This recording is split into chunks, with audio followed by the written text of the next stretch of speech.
السلام علیکم ورحمۃ اللہ وبرکاتہ۔ میرا نام ہے عابد علی اور میں اپنے چینل علامہ عابد علی اشرفی سے آپ سے مخاطب ہوں۔ امید کرتا ہوں کہ آپ سب خیریت سے ہوں گے اور دعا کرتا ہوں کہ اللہ پاک آپ کو سلامت رکھے۔ آج ہم ایک وہ بہت اہم موضوع پر بات کرنے جا رہے ہیں جو کہ ہر مسلمان کے لیے جاننا ضروری ہے۔ ہم قرآن اور حدیث کی روشنی میں اس مسئلے کو صحیح سمجھیں گے تاکہ ہم دین پر صحیح طریقے سے عمل کر سکیں۔ تو ویڈیو کو آخر تک ضرور دیکھیں تاکہ کوئی اہم بات آپ سے رہ نہ جائے۔ تو رمضان المبارک میں تراویح کی نماز کی بڑی فضیلت بیان کی گئی ہے، لیکن بعض لوگ سوال کرتے ہیں کہ کیا تراویح فرض ہے؟ اگر کوئی شخص تراویح نہ پڑھے تو کیا وہ اس کا روزہ ناقص ہوگا؟ اور تراویح پڑھنے کا کیا ثواب ہے؟ تراویح چھوڑنے پر کوئی گناہ ہوگا؟ تو آج ہم ان تمام سوالات کے جوابات قرآن اور حدیث کی روشنی میں تفصیل سے دیں گے، تو ویڈیو کے ساتھ جڑے رہیے گا۔ تو کیا تراویح فرض ہے؟ تو دیکھیں کہ تراویح کی نماز فرض نہیں بلکہ سنت مؤکدہ ہے۔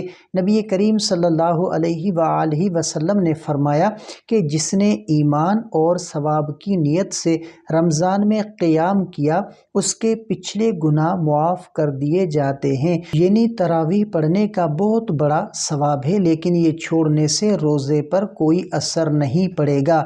اگر کوئی تراویح نہ پڑھے تو کیا اس کا روزہ مکمل ہوگا؟ تو روزہ ایک الگ عبادت ہے اور تراویح الگ۔ اگر کوئی شخص روزہ رکھے اور تراویح نہ پڑھے تو اس کا روزہ بالکل صحیح ہوگا، البتہ وہ تراویح کے اجر سے محروم رہ جائے گا، جو کہ ایک بہت بڑا نقصان ہے۔ اور تراویح پڑھنے کی فضیلت کیا ہے کہ نبی کریم صلی اللہ علیہ وآلہ وسلم خود تراویح پڑھتے تھے اور صحابہ اکرام کو بھی اس کی ترغیب دیتے تھے۔ ایک حدیث میں آتا ہے کہ رمضان کا قیام جتنا زیادہ کیا جائے اتنا ہی افضل ہے۔ حضرت عمر بن خطاب رضی اللہ تعالی عنہ نے لوگوں کو تراویح جماعت کے ساتھ پڑھنے کا حکم دیا اور اس پر تمام صحابہ کا اتفاق تھا۔ اس لیے یہ ایک بہت بڑی سنت ہے جسے چھوڑنا وہ محرومی کا باعث ہو سکتا ہے۔ اور اگر کسی کو تراویح پڑھنے میں مشکل ہو تو اسے کیا کرنا چاہیے؟ تو اگر کوئی بیمار ہو، کام کی وجہ سے تھکاوٹ ہو یا کوئی اور مجبوری ہو تو اس پر کوئی گناہ نہیں ہوگا۔ وہ انفرادی طور پر جتنی رکعت پڑھ سکے وہی کافی ہے۔ یعنی تراویح کی تعداد 8 رکعت بھی ہو سکتی ہے اور 20 رکعت بھی، کیونکہ نبی کریم صلی اللہ علیہ وآلہ وسلم سے 8 رکعت اور صحابہ اکرام سے 20 رکعت ثابت ہیں۔ تو یہ تھی وہ اہم باتیں جو ہر مسلمان کو معلوم ہونی چاہیے۔